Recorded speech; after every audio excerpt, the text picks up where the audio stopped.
Hello दोस्तों, good morning. स्वागत एक बार फिर से आप सभी का एमजेटी एजुकेशन में। दोस्तों आज है 8 अक्टूबर और 8 अक्टूबर को होता है भारतीय वायु सेना दिवस। तो इंडियन एयरफोर्स डे की आप सभी को सबसे पहले तो बहुत बहुत बधाइयां। आज की वीडियो में हम लोग बात करेंगे आज के दिन से बनने वाले सारे करंट अफेयर के क्वेश्चंस के बारे में। तो वीडियो अगर पसंद आएगी तो इसको लाइक, शेयर और चैनल को सब्सक्राइब जरूर कीजिएगा अगर आपने चैनल अभी तक सब्सक्राइब नहीं किया है तो। शुरू करते हैं सबसे पहले रिवीजन से। तो कल का रिवीजन करेंगे। कल हम लोगों ने पढ़ा था शांति का नोबेल पुरस्कार, तो ये नरगिस मोहम्मदी को दिया जाएगा, इसकी घोषणा हो चुकी है। इसके अलावा हम लोगों ने बात किया था, पीएम नरेंद्र मोदी जी ने दिव्यांगों के लिए देश का पहला हाईटेक ई स्पोर्ट ट्रेनिंग सेंटर का उद्घाटन किया है ग्वालियर मध्य प्रदेश में। नोकिया ने 6G प्रयोगशाला की स्थापना करी बेंगलुरु में। और दिलीप नोंगमेथम को मणिपुरी भाषा के लिए बाल साहित्य पुरस्कार दिया गया है। इसके अलावा पीएम मोदी जी ने समक्का सरक्का केंद्रीय जनजातीय विश्वविद्यालय स्थापित करने की घोषणा कराई है, तेलंगाना में स्थापित किया जाएगा। याकचुरपी ये अरुणाचल प्रदेश का एक प्रोडक्ट है, एक पनीर प्रोडक्ट है और इसको जीआई टैग दिया गया है। वित्तीय समावेशन को बढ़ावा देने के लिए एसबीआई ने अभी हाल ही में mobile hand held device launch किया है। इसके अलावा हम लोगों ने कल पढ़ा था, बांग्लादेश अपने रूपपुर परमाणु ऊर्जा संयंत्र को दोबारा से चालू करेगा। इसके लिए रसिया से इसे यूरेनियम प्राप्त हो रहा है।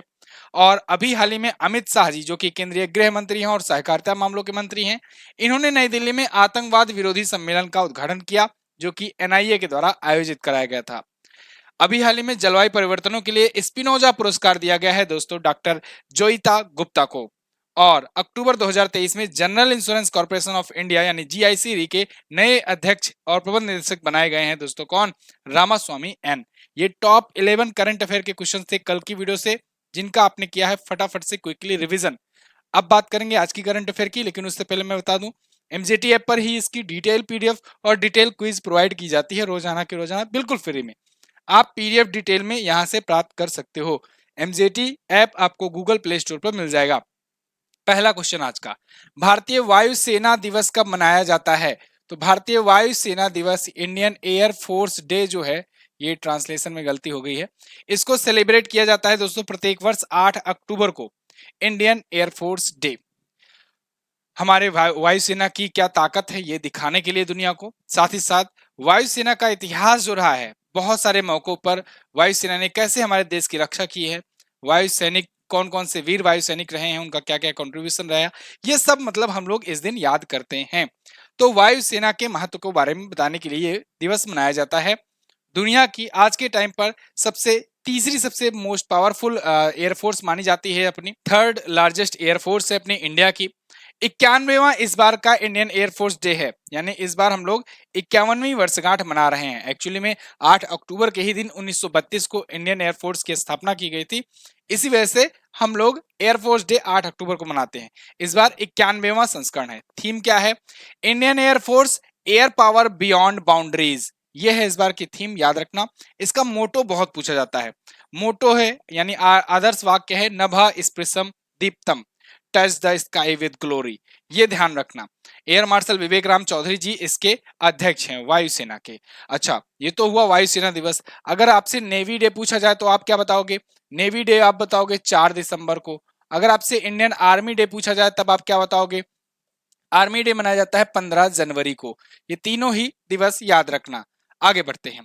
अब ये प्रमुख दिवस जो अभी अक्टूबर महीने में आए थे उनको रिकॉल करेंगे। 1 अक्टूबर को अंतर्राष्ट्रीय वृद्धजन दिवस मनाया गया। 2 अक्टूबर को अंतर्राष्ट्रीय अहिंसा दिवस मनाया गया महात्मा गांधी जी की जयंती पर। 2 अक्टूबर को ही विश्व आवास दिवस मनाया गया, हैबिटेट डे मनाया गया। और 4 अक्टूबर को विश्व पशु कल्याण दिवस मनाया गया। 5 अक्टूबर को विश्व शिक्षक दिवस मनाया गया और 8 अक्टूबर को इंडियन एयरफोर्स डे मनाया गया है। आगे, किस राज्य में 3 नए जिले बनाने की घोषणा हुई है? तो दोस्तों राजस्थान सरकार 3 और नए जिले बनाने की घोषणा कर दी है। राजस्थान ने अभी अगस्त महीने में, अगर आपको याद हो, जैसे अक्टूबर चल रहा है, इससे पहले सितंबर, फिर इसके पहले अगस्त, अगस्त में अभी 19 नए जिले बनाने की घोषणा की थी राजस्थान सरकार ने।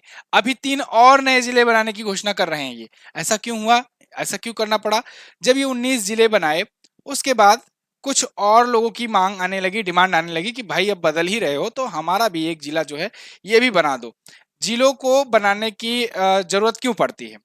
जब जिलों का क्षेत्रफल बहुत ज्यादा बढ़ जाता है, कभी कभी जनसंख्या बहुत ज्यादा बढ़ जाती है, कंट्रोल नहीं हो पाता है ठीक से, मतलब उसका जो मेन हेडक्वार्टर हो वो बहुत दूर दूर होने लगता है, कोई काम करवाना हो किसी को, तो वहाँ के जो नागरिक हैं बहुत दूर सफर तय करके जाते हैं, तो ऐसे में मांग की जाती है सरकार से कि भाई अगर 2 जिला में कर दोगे, हम लोग का हेडक्वार्टर हमारे पास हो जाएगा, हम लोग की तहसील, हम लोग का बाकी जो चीजें हैं हम लोग के नजदीक आ जाएगा, तो फिर हम लोग के लिए आसानी हो जाएगी। इसीलिए जिले जो है वो बढ़ाए जाते हैं, मतलब विखंडित किए जाते हैं।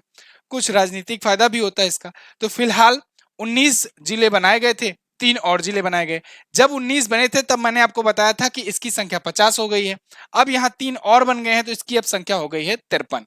ठीक है। अच्छा, जब 19 जिले मैंने बताया था तो इसमें मैंने कहा था कि 17 तो बिल्कुल नए नए हैं, फ्रेश फ्रेश, और 2 जिले जो हैं वो तोड़े गए हैं उसी में से, इसीलिए 33 + 17 होकर के 50 ही हुआ था, है ना, ये बात ध्यान रखना। और अब हो गई है टोटल कितनी संख्या, 53। तो राजस्थान में कितना जिले हैं, 53। राजस्थान सबसे ज्यादा लंबा क्षेत्रफल वाला राज्य है भारत का। तो अभी मालपुरा, सुजानगढ़ और कुचमन सिटी, ये 3 नए जिले बनाए गए हैं। इन तीनों का नाम याद रखना, जो लोग राजस्थान स्पेशल की तैयारी कर रहे हो उनके लिए तो बहुत ज्यादा इंपॉर्टेंट है। फिलहाल राजस्थान अगर आप देखना चाहोगे तो ये है इंडिया के मैप में राजस्थान, भारत का सबसे बड़ा क्षेत्रफल की दृष्टि से राज्य है राजस्थान। यहाँ पर पुष्कर झील है दोस्तों, पुष्कर झील बहुत इंपॉर्टेंट है, पुष्कर लेक बहुत इंपॉर्टेंट है। पुष्कर में ही ब्रह्मा मंदिर है, जो कि एकमात्र ब्रह्मा मंदिर है ब्रह्मा जी का। इसके अलावा राजसमंद है, जयसमंद है, पिछौला सागर है, फतेह सागर है, सांभर लेक है।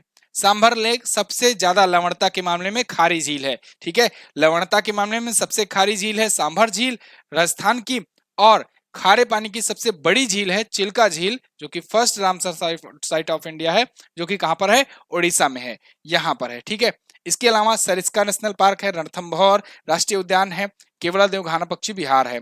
यहाँ पर लोक नृत्य में अगर बात करें तो घूमर बहुत ज्यादा फेमस है, पनिहारी, कालबेलिया, गरबा, गोगा। गरबा देखो मुख्य रूप से गुजरात का है, लेकिन यहाँ पर भी लोग सेलिब्रेट करते हैं। तो ये राजस्थान रहा। राजस्थान अपना बॉर्डर किससे किससे लगाता है, तो ये अपना बॉर्डर देखोगे आप, यहाँ पंजाब से, हरियाणा से, फिर उत्तर प्रदेश, मध्य प्रदेश और गुजरात से अपना बॉर्डर लगाता है। राजधानी इसकी पिंक सिटी है Jaipur. Ashok Gehlot ji Indian national Congress party से यहाँ के सीएम हैं। गवर्नर कौन है, कलराज मिश्रा जी। तो अब 53 जिले हो चुके हैं, 3 नए आए हैं, 200 विधानसभा की सीटें हैं, लोकसभा में 25 और राज्यसभा में 10 सीट यहाँ से जाती है। आगे बढ़ते हैं।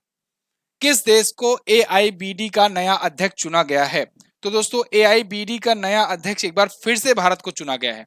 भारत को लगातार तीसरी बार चुना गया है, और ये एआईबीडी के इतिहास में पहली बार ऐसा हो रहा है कि किसी देश को लगातार 3 बार अध्यक्ष चुना गया हो। एआईबीडी है क्या, तो एआईबीडी मतलब Asia Pacific institute for broadcasting development, यानी एशिया प्रशांत क्षेत्र में एक ऐसा इंस्टीट्यूट जो ब्रॉडकास्टिंग डेवलपमेंट को ध्यान में रख करके काम करता है, यानी ब्रॉडकास्टिंग वगैरह के लिए है। अब भारत में ब्रॉडकास्टिंग के लिए जो बड़ी कंपनी कौन सी है, प्रसार भारती। गौरव द्विवेदी जी हैं ये प्रसार भारती के सीईओ हैं वर्तमान में। तो इन्हीं को यहाँ पर अध्यक्षता मिल गई है एक प्रकार से, यानी एआईबीडी के ये अध्यक्ष होंगे। तो पिछली बार भी थे। अच्छा, तो भारत में सूचना और प्रसारण मंत्रालय के सचिव हैं एक अपूर्व चंद्रा, इन्होंने इसके बारे में बताया है कि ये पहली बार ऐसा हुआ है इसके इतिहास में कि भारत जो है लगातार तीसरी बार मेजबानी पा रहा है। तो इसको यूनेस्को के तत्वाधान में 1977 में स्थापित किया गया था एआईबीडी की। बाकी इसके बारे में और कुछ जानने की जरूरत है नहीं। 21वीं अभी जनरल कॉन्फ्रेंस हुई थी 2023 में, तो अब अगली बार वाली होगी 22वीं। अगला, हाल ही में किस राज्य का तट मंदिर भारत का पहला हरित ऊर्जा पुरातत्व स्थल बना, तो दोस्तों तमिलनाडु में है ये तट मंदिर, और ये यूनेस्को की वर्ल्ड हेरिटेज साइट लिस्ट में भी है भारत के। इसको अभी भारत का पहला हरित ऊर्जा पुरातत्व स्थल चुना गया है, घोषित किया गया है। यहाँ पर आपको ये दिख रहा है तट मंदिर है, बहुत ही फेमस है। यहाँ पर यूनेस्को ने विश्व धरोहर स्थलों में इसको शामिल किया था, 1984 में इसे शामिल कर लिया था, 1984 में ही। एक्चुअली में जो महाबलीपुरम के जो स्मारक हैं उनको शामिल किया जा रहा था, तो उसमें इनको भी शामिल कर लिया गया था। तो ये ममल्लापुरम तट मंदिर है, और ममल्लापुरम तट मंदिर को अभी हाल ही में हरित ऊर्जा पुरातत्व स्थल घोषित किया गया है। यानी एक ऐसा पुरातत्व स्थल है जहां पर जो भी चीजें होंगी, जो भी जैसे लाइट की व्यवस्था है या जो भी चीजें की व्यवस्था वहां पर यूज होती है एनर्जी, वो ग्रीन एनर्जी यूज की जाएगी। ठीक है, ग्रीन एनर्जी मतलब समझ रहे हो आप, सोलर पैनल वगैरह लगा दिए जाएंगे और सोलर लाइट का यूज किया जाएगा। तो ये भारत का पहला ऐसा पुरातत्व स्थल बन गया है। कहां पर है, तमिलनाडु में है। अब तमिलनाडु पिछले दिनों में क्यों क्यों चर्चे में रहा था, इसको हम लोग देखेंगे। तो देखो, अभी तमिलनाडु और पुडुचेरी में सागर परिक्रमा 4th चरण इसका शुरू किया गया। अभी ये क्वेश्चन आप नहीं देखे होंगे, अभी आगे इसको मैं बताने वाला हूं। तट मंदिर भारत का पहला हरित ऊर्जा पुरातत्व स्थल घोषित हुआ है। अभी शक्ति 2023 नाम का एक मेगा कार्यक्रम हुआ था कलपक्का में, अगर आपको याद हो। कलनगर मगलीर उरिमाई थोगई थिट्टम योजना, ये महिलाओं को मासिक वित्तीय सहायता देने की योजना है और अभी शुरू किया था तमिलनाडु सरकार ने। इतना टफ नाम रखने की क्या जरूरत थी यार। सलेम सागो साबूदाना जीआई टैग इसको मिला है। मुख्यमंत्री, वैसे सबसे ज्यादा जीआई टैग वाला राज्य तमिलनाडु ही है, सबसे ज्यादा जीआई टैग, सबसे ज्यादा प्रोडक्ट को यहीं के मिला है। मुख्यमंत्री नाश्ता योजना 2.0 अभी शुरू किया गया। नीति आयोग के निर्यात तैयारी सूचकांक में, एक्सपोर्ट प्रिपेयरनेस इंडेक्स में तमिलनाडु जो है ये टॉप पर बना हुआ है। और चेन्नई में अभी भारत का पहला नाइट स्ट्रीट रेसिंग सर्किट बनाया गया है, लॉन्च किया गया है। तो ये चीजें थी तमिलनाडु से करंट अफेयर की। अब तमिलनाडु से आप स्टैटिक देखो, इंडिया के मैप में सबसे दक्षिण में देखोगे तो आपको दिखेगा यहाँ पर तमिलनाडु। तमिलनाडु की राजधानी होती है चेन्नई और यहाँ के मुख्यमंत्री हैं करंट टाइम पर एम के स्टालिन, डीएमके पार्टी से हैं। 38 तो जिले हैं यहाँ पर, विधानसभा में 234 सीटें, लोकसभा में 39 और राज्यसभा में यहाँ से 18 सीट जाती है। अच्छा, तमिलनाडु अपना बॉर्डर यहाँ आंध्र प्रदेश से, इधर कर्नाटक से और इधर केरल से शेयर करा करता है। इसके अलावा यहाँ पर भरतनाट्यम जो है ना, ये बहुत पूछा जाता है। भरतनाट्यम वैसे विश्व की सबसे प्राचीनतम नृत्य कला है, इसको याद रखिएगा, नृत्य शैली है ये। इसके अलावा पुलिकट, कलईवली, सिंगानल्लूर, ये सभी यहाँ के प्रमुख झीलें हैं। आगे बढ़ते हैं। 19वां एशियाई खेल 2023 में निम्न में से किस खेल में भारतीय टीम ने गोल्ड मेडल जीता है? तो दोस्तों, भारतीय क्रिकेट टीम ने यहाँ पर गोल्ड जीत लिया है कल।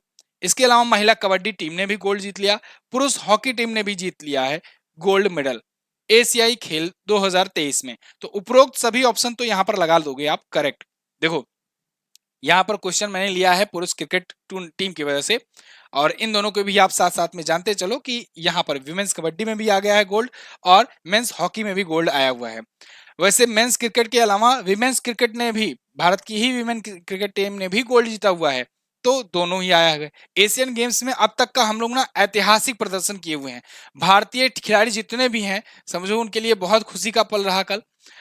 100 मेडल हम लोगों ने पहली बार, इतिहास में पहली बार भारत के 100 मेडल एशियन गेम में कंप्लीट हुए हैं। 70 मेडल से ज्यादा अभी तक कभी गए नहीं थे, लेकिन आज के टाइम पर बात करें तो 107 मेडल से ऊपर चल रहे हैं और आज तो आखिरी दिन है, हो सकता है बहुत सारे मेडल आज भी आ जाएं।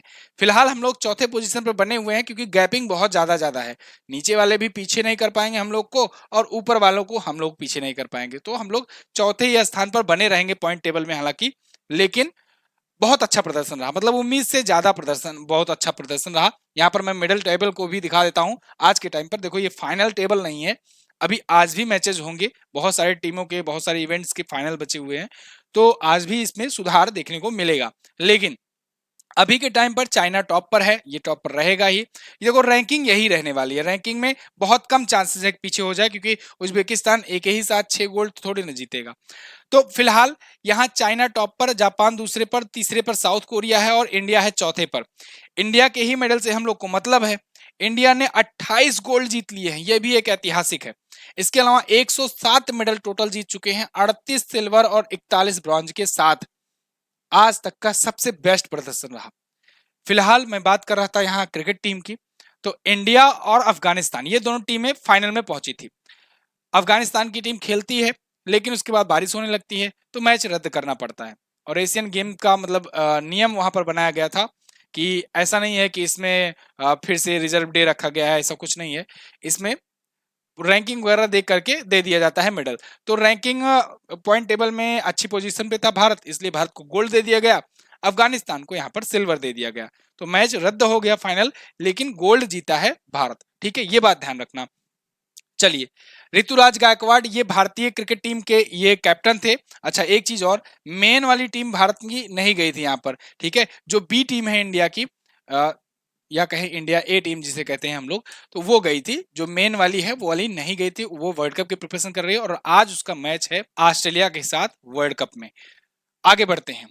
केंद्रीय मंत्री पुरुषोत्तम रूपाला द्वारा कहां पर सागर परिक्रमा चरण 4 का शुभारंभ किया गया? तो जैसा कि मैंने अभी आपको रिवीजन पेज में भी दिखाया, तमिलनाडु में दोस्तों केंद्रीय मंत्री पुरुषोत्तम रूपाला जी ने सागर परिक्रमा चरण 4 यानी कि इसके चौथे स्टेज का शुभारंभ किया है।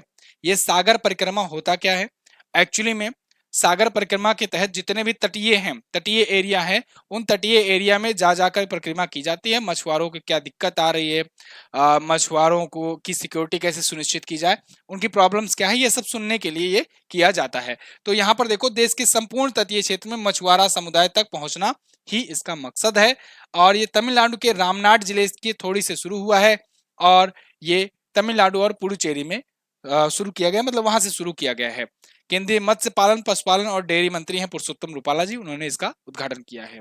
आगे बढ़ते हैं।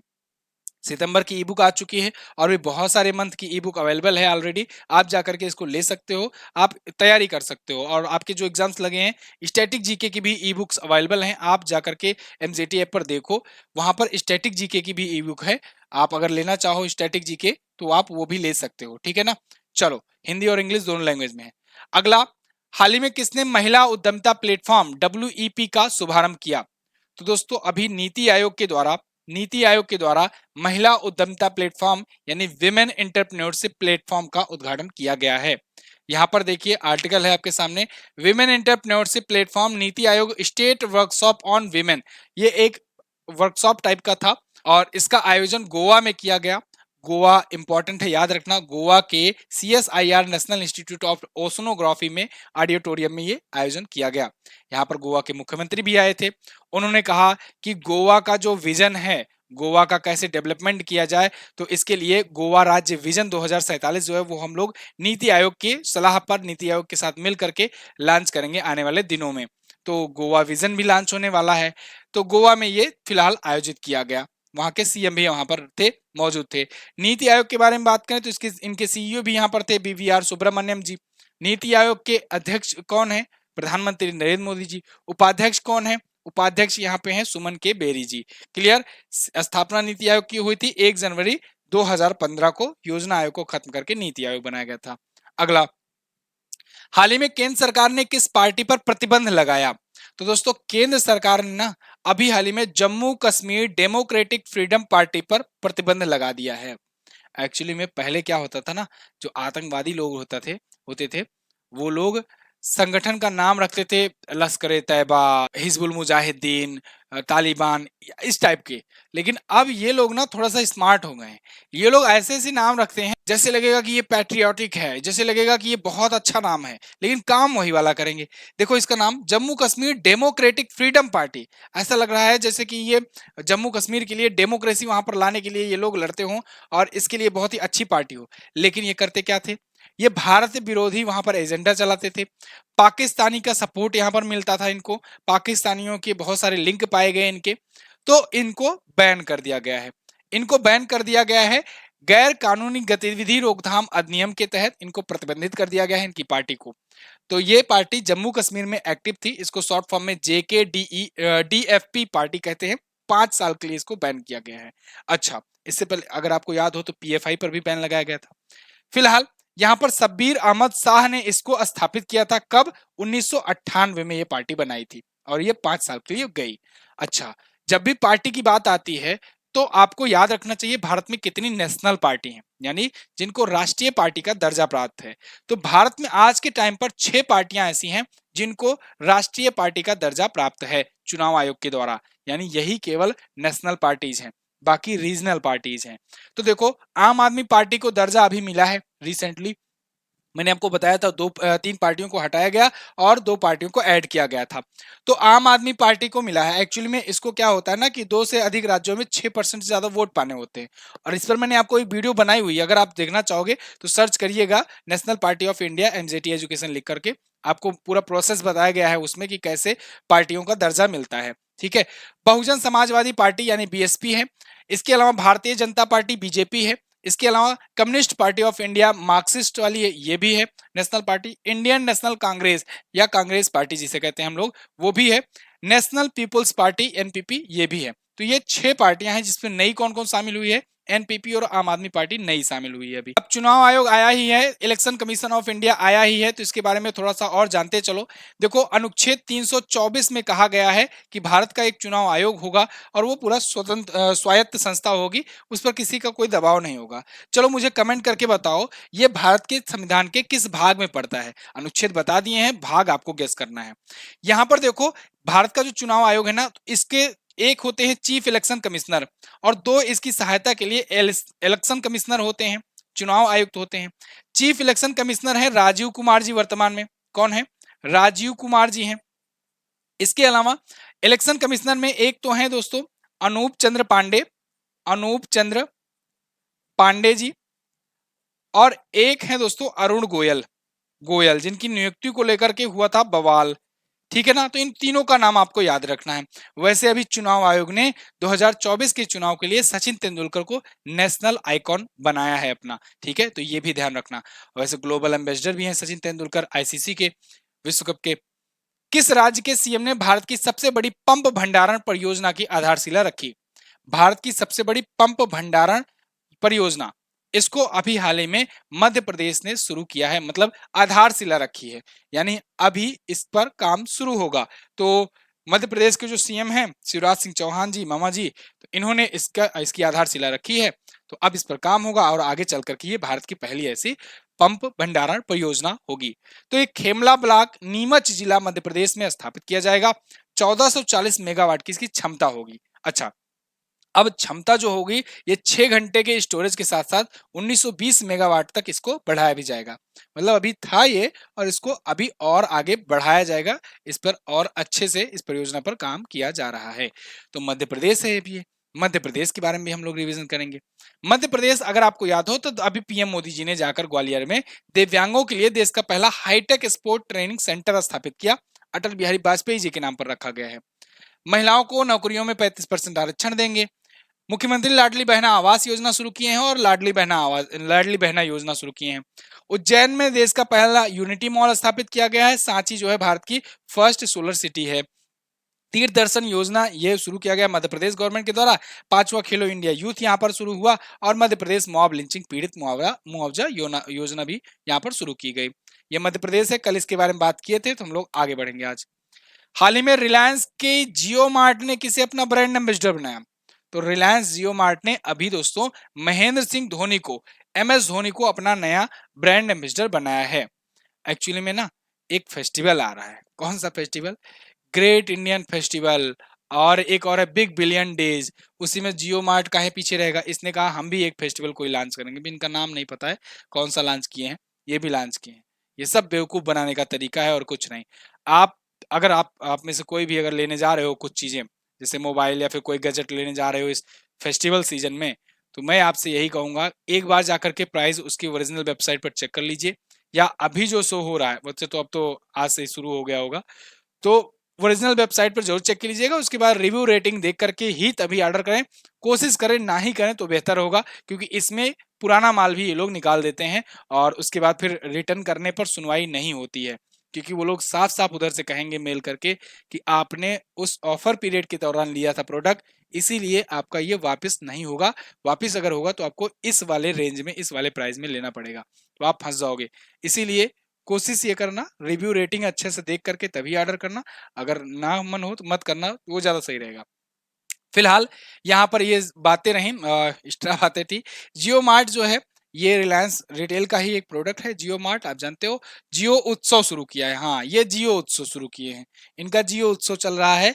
जियो उत्सव सेलिब्रेशन ऑफ इंडिया नाम से शुरू किए हैं, तो इसको प्रमोट करेंगे धोनी। संदीप वर्गंती ये इसके सीईओ हैं, ठीक है, विको वर्गंती। चलिए, तो फिलहाल ये कुछ और ब्रांड एम्बेसडर हैं जो अभी रिसेंटली चर्चे में आए थे, इनको हम लोग रिकॉल कर लेंगे।